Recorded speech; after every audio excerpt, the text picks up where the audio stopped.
Hello students, today we are going to learn about the sampling methods. In our previous video, we learned about the population, sample and what are the techniques, basically the census method and the sampling method.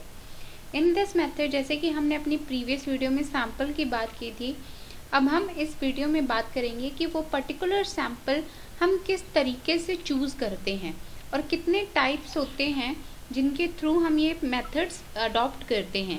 ठीक है, कि अगर हम कह रहे हैं कि particular हम सैम्पल चूज़ कर रहे हैं तो वो सैम्पल जो हमने चूज़ किया है वो किस बेस पे किया है। तो करते हैं स्टार्ट। तो बेसिकली सबसे पहले हम जानते हैं कि सैम्पलिंग होती क्या है। Sampling is a technique of selecting individual members or a subset of the population to make statistical inferences from them and estimate characteristics of whole population. जैसे कि हमने बात की कि अगर हम सैम्पलिंग की बात करते हैं तो हम कुछ रिसर्च करने जा रहे हैं, हम कोई एरिया की स्टडी करने जा रहे हैं। जिस एरिया की हम स्टडी करने जा रहे हैं उसकी जो यूनिट्स हैं वो हमारी पॉपुलेशन होती है। अब इट इज़ नॉट पॉसिबल कि हम हमेशा हर एक आइटम से डेटा कलेक्ट कर सकें, तो इस वजह से उस पूरी पॉपुलेशन में से हम कुछ इंडिविजुअल मेंबर्स को सेलेक्ट करते हैं जिसको कहते हैं सबसेट ऑफ द पॉपुलेशन, और उसकी ही बेस पे हम डेटा कलेक्ट करते हैं, एनालिसिस करते हैं और अपने रिजल्ट्स देते हैं। इसे कहते हैं सैम्पलिंग। एग्जाम्पल से समझते हैं। For example, if a drug manufacturer would like to research the adverse side effect of a drug on the country population, it is almost impossible to conduct a research study that involves everyone. तो अगर कोई drug manufacture है जो research करना चाहता है कि जो वो मेडिसिन दे रहा है क्या उसके एडवर्स इफ़ेक्ट हैं हमारी कंट्री की पॉपुलेशन पे, तो ये ऑलमोस्ट इम्पॉसिबल है कि हम अपनी कंट्री के हर एक पर्सन के ऊपर उस दवाई का असर जाने। ठीक है, so in this case the researcher decides a sample of people from each demographic and then research them and giving him her indicative feedback on the drug's behavior. जैसे कि कहा, it is impossible to take the data from everyone. In this case we select some people on some basis and then collect the data and then हम उसके base पे हम results निकालते हैं। इसे कहते हैं सैम्पलिंग। अब करते हैं टाइप्स ऑफ सैम्पलिंग मेथड। तो बेसिकली हमारे पास जो सैम्पलिंग मेथड्स हैं, तो basically sampling in market research is two types, दो टाइप्स की होती है हमारी। First one is the probability sampling, second one is the non probability sampling. अब जानते हैं प्रोबेबिलिटी सैम्पलिंग होती क्या है। प्रोबेबिलिटी सैम्पलिंग वो सैम्पलिंग होती है जिसके अंदर अगर हमारी पॉपुलेशन है, पॉपुलेशन में जितने भी मेंबर्स हैं उन सब की इक्वल चांसेस होते हैं फॉर द सिलेक्शन। ठीक है, कोई भी भेदभाव नहीं होता। हम रैंडमली किसी को चूज़ करते हैं तो कोई भी चूज़ किया जा सकता है, सबके इक्वल चांसेस हैं। तो जिस सैम्पलिंग मेथड में सबके इक्वल चांसेस होते हैं फॉर द सिलेक्शन, ठीक है, कि वो सैम्पल का पार्ट बन सकता है, उसको बोलते हैं probability sampling. Okay, so probability sampling is a sampling technique where a researcher sets a selection of a few criteria and choose members of population randomly. All the members have an equal opportunity to be a part of the sample in this selection parameter. जो भी हमने बात की, तो population के जितने भी units हैं उसमें से जितनी भी यूनिट्स हैं उन सबके इक्वल चांसेस होंगे सिलेक्शन के। अब आते हैं नॉन प्रोबेबिलिटी सैम्पलिंग के ऊपर। तो नॉन प्रोबेबिलिटी सैम्पलिंग इससे ऑपोजिट होगी। अगर प्रोबेबिलिटी सैम्पलिंग में सबके इक्वल चांसेस थे सिलेक्शन होने के, तो नॉन प्रोबेबिलिटी सैम्पलिंग में क्या होंगे, सबके इक्वल चांसेस नहीं होंगे सिलेक्शन के। ठीक है ना, it is so in this हम सबके पास इक्वल अपॉर्चुनिटीज़ नहीं होती। So in non-probability sampling, the researcher chooses members for research at a random. This sampling method is not a fixed and predefined selection process. This makes it difficult for all elements of population to have equal opportunity to be included in a sample. Detail में हम इसके बारे में आगे पढ़ेंगे कि probability sampling कौन कौन सी है एंड नॉन प्रोबेबिलिटी कौन सी है। आज हम सिर्फ और सिर्फ किसके बारे में करेंगे, प्रोबेबिलिटी सैम्पलिंग के बारे में। तो प्रोबेबिलिटी सैम्पलिंग जैसे कि अभी कहा कि जितने भी मेंबर्स हैं पॉपुलेशन के, सबके इक्वल चांसेस हैं फॉर द सिलेक्शन। तो इसमें कितनी टाइप्स हैं? First one is simple random sampling, second one is systematic sampling, third one is stratified random sampling and fourth one is cluster sampling. तो basically ये 4 type की sampling है जो प्रोबेबिलिटी सैम्पलिंग में आती है, जहाँ सबके इक्वल चांसेस हैं फॉर द सिलेक्शन। अब इनको डिटेल में हम आगे पढ़ते हैं कि सिंपल रैंडम और ये पर्टिकुलर कौन कौन सी हैं। तो स्टार्ट करते हैं सिंपल रैंडम सैम्पलिंग के बारे में। तो बेसिकली सिंपल रैंडम सैम्पलिंग क्या होती है, जैसे हमने कहा कि ये सबसे सिंपलेस्ट मेथड है और सबके इक्वल चांसेस हैं फॉर द सिलेक्शन। तो इसके अंदर हम क्या करते हैं कि सपोज करो कि अगर मेरी क्लास में से मैंने एक पर्टिकुलर कॉलेज चूज़ कर रही हूँ, उसमें एक क्लास चूज़ कर रही हूँ, उसमें से मैंने कुछ बच्चों को सिलेक्ट करना है। तो जितने भी बच्चे हैं उस क्लास में, मैं उनके रोल नंबर्स एक चिट पे लिख दूंगी और उस चिट को, उन सारे चिट्स को क्या कर दूंगी, एक बॉक्स में डाल दूंगी। ठीक है, सबके जो चिट्स हैं, सबके रोल नंबर्स क्या चले गए, उस लॉटरी बॉक्स में चले गए। उसके बाद उस लॉटरी बॉक्स में से रैंडमली एक पर्ची उठाऊंगी और उसको अपना सैंपल चूज करूंगी। तो इस वजह से सिंपल रैंडम सैम्पलिंग को और क्या कहा जाता है, लॉटरी मेथड। तो यहाँ देखा आपने कि सबके इक्वल चांसेस हैं for the selection. It is one of the best probability sampling techniques that helps in saving time and resources. It is the simple random sampling. जैसे कि हमने कहा कि सबसे सिंपल है, ये बेस्ट तरीका है जिससे हमारा टाइम भी सेव होता है और रिसोर्सेज भी सेव होते हैं। It is a reliable method of obtaining information where every single member of population is chosen randomly merely by chance. तो आपने देखा कि हमने क्लास में से जितने भी बच्चे हैं उन सबके रोल नंबर्स हमने पर्चियों पे लिख दिए और उनको बॉक्स में डाल दिया।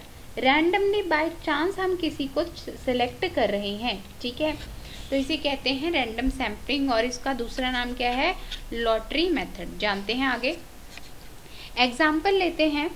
For example, in an organisation of 500 people, 500 employees. ठीक है, एक ऑर्गेनाइजेशन है जहाँ क्या है, 500 लोग हैं। If the HR team decides on conducting team building activity, it is highly likely that they would prefer picking chits out of a bowl.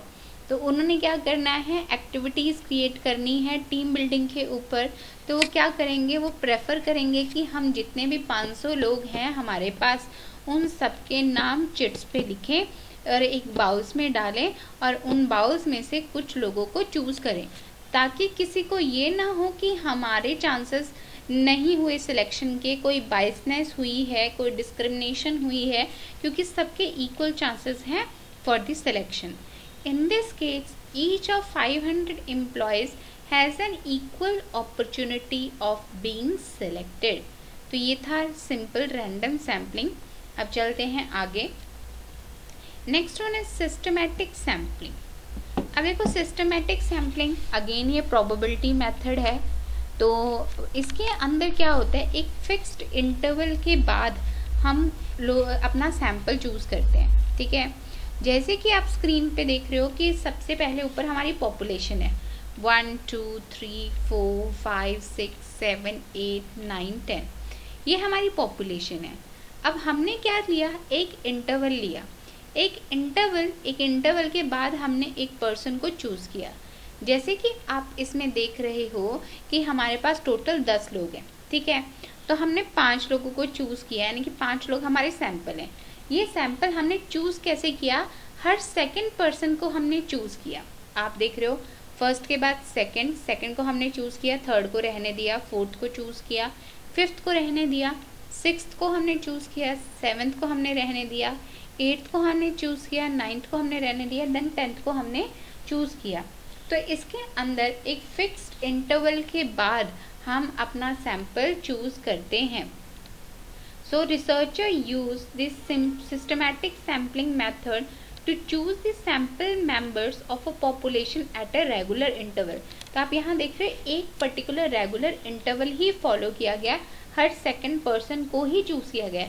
अब ये हम अगली स्लाइड में देखेंगे कि ये जो हमने कहा कि हम सेकंड पर्सन को हमने हर सेकंड पर्सन को चूज़ किया, तो ये सेकंड ही क्यों चूज़ किया है, इसका एक रीज़न है, इसका एक फॉर्मूला है जो हम आगे करेंगे।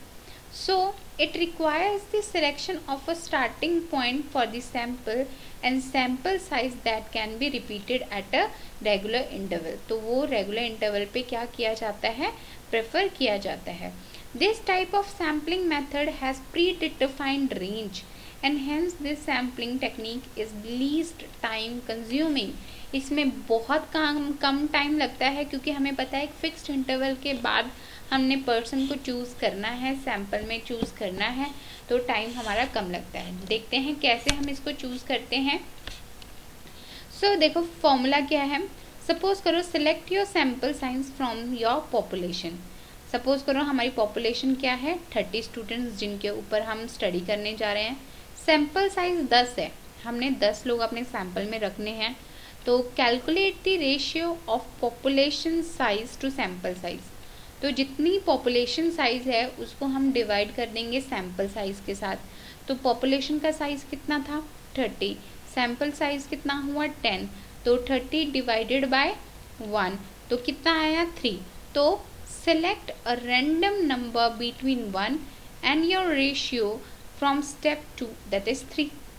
तो अब जो हमारी पूरी रेंज है उसमें से हर तीसरे बंदे को हमने चूज कर लेना है। तो इस बेस पे हम क्या करते हैं, सिस्टमैटिक तरीके से हम अपना सैंपल चूज करते हैं। ओके, अब चलते हैं अगले पे। अगली है स्ट्रेटिफाइड रैंडम सैम्पलिंग। अब स्ट्रेटिफाइड रैंडम सैम्पलिंग होती क्या है, बेसिकली हम इसमें ग्रुप्स बनाते हैं। क्या बनाते हैं, हम इसमें ग्रुप्स बनाते हैं।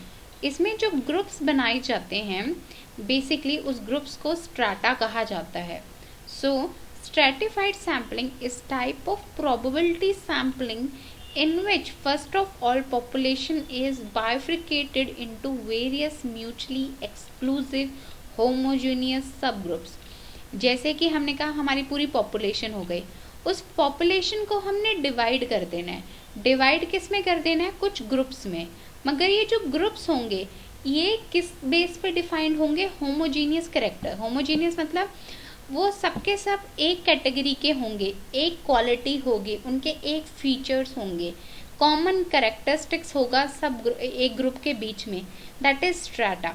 ओके, जैसे कि सपोज करो अगर हम क्या करते हैं, पूरी पॉपुलेशन है, उस पूरी पॉपुलेशन को एज वाइज डिवाइड कर देते हैं, ठीक है ना। तो वो जो एज है, एक कॉमन एज क्या हुई, जैसे 18 से लेके 25 साल तक, तो वो कॉमन एज हो गई, उनके बीच में कॉमन फैक्टर्स होंगे, वो यूथ है, यानी कि एक कॉमन फैक्टर के बेस पे हम क्या करते हैं, डिवाइड करते हैं। After that a subject is selected randomly from each group. फिर हम एक पर्टिकुलर हर ग्रुप में से किसी को रैंडमली चूज करते हैं, ठीक है। हमने जैसे एज है, एज के बेस पे हमने डिवाइड कर दिया, हर एज ग्रुप में से हम किसी न किसी को चूज करेंगे। Each a stratum is nothing but a homogeneous subset of the population. When all the stratums are taken together, it is known as strata. The common factor in which the population is separated are age, gender, income, race, religion, etc. तो हम कोई भी base ले सकते हैं जिसके base पे हम ग्रुप्स बना सकते हैं। ओके, देखते हैं आगे। फॉर एग्जाम्पल आप यहाँ देख रहे हो कि हमारी पॉपुलेशन है, उस पॉपुलेशन को हमने 2 कैटेगरीज में यानी कि 2 ग्रुप्स के बेस पे डिवाइड कर दिया। वो 2 ग्रुप्स क्या हो गए, मेल एंड फीमेल। उसके बाद मेल में और फीमेल में भी हमने क्या कर दिया, एज वाइज डिवाइड कर दिया, ठीक है। फिर एज में से भी हर एक पर्टिकुलर एज ग्रुप में से भी हमने क्या किया, हर एज ग्रुप में से सेलेक्ट कर रहे हैं हम फिर से लोग। 3 levels of smoking from each group. ठीक है, हमने क्या करना है, हर एज ग्रुप में से 3 लोगों को सिलेक्ट करना है जो हम देखना चाहते हैं कि स्मोकिंग करते हैं या नहीं करते। ठीक है, क्या वो एट प्रेजेंट स्मोकर्स हैं, पहले थे या कभी नहीं थे। तो पहले हमने पूरी पॉपुलेशन को कैटेगरी वाइज डिवाइड किया, फिर उसमें से भी सैंपल चूज किया, फिर पर्टिकुलर जो जितने जितने ग्रुप्स बनते चले जाएंगे उतने उतने हम क्या करते रहेंगे, सैंपल चूज करते जाएंगे। तो इसको कहते हैं स्ट्रेटिफाइड सैम्पलिंग। चलते हैं आगे। Next one is cluster sampling. अब क्लस्टर सैम्पलिंग और स्ट्रेटिफाइड सैम्पलिंग कुछ तरीके से कॉमन भी है और कुछ तरीके से अलग भी है। क्लस्टर का मतलब भी होता है ग्रुप, बट यहाँ स्ट्रेटिफाइड में भी ग्रुप था और यहाँ भी ग्रुप था, बट यहाँ और स्ट्रेटी में सिर्फ इतना डिफरेंस है कि स्ट्रेटिफाइड में जो ग्रुप्स बने थे वो होमोजेनियस ग्रुप्स बने थे, यानी कि सबके बीच में एक फैक्टर था, वो कॉमन फैक्टर था। यहाँ जो ग्रुप्स बनेंगे ये हेट्रोजीनियस बनेंगे, यहाँ जो कैरेक्टरिस्टिक्स होंगे वो कॉमन नहीं होंगे, बट ये जो क्लस्टर्स होते हैं बाय नेचुरल भी ग्रुप्स होते हैं। फॉर एग्जाम्पल कि अगर हम कहें कि पूरी कंट्री को, ठीक है, अगर इंडिया है तो इंडिया के जोग्राफिकल एरिया के बेस पे ऑलरेडी ग्रुप्स बने हैं, north region, southern reason, eastern region, western region. ये नेचुरल ग्रुप्स हैं और ये हेट्रोजीनियस हैं। ठीक है, रहते ज़रूर सारे नॉर्थ में हैं, मगर नॉर्थ में भी क्या होगा, देखो नॉर्थ में अब क्या आएगा, जम्मू एंड कश्मीर भी आएगा और क्या आएगा भाई, पंजाब भी आएगा। कैरेक्टरिस्टिक्स क्या हैं, दोनों लोगों के अलग अलग हुए। ठीक है ना, तो यहाँ कॉमन वेरिएबल नहीं होता। ओके, तो the term cluster refers to natural, जो नेचुरल ग्रुप्स भी होते हैं बट हेट्रोजीनियस, जिनके बीच में कॉमन कैरेक्टरिस्टिक्स नहीं हैं। Intact grouping of the members of the population, the most common variable used in the clustering population are the geographical area, building, school, etc. Heterogeneity of the cluster is an important feature of an ideal cluster sample design. Okay, तो यहाँ जो difference है वो यही है। Example लेते हैं, देखो दोनों का कैसे, दोनों का समझते हैं।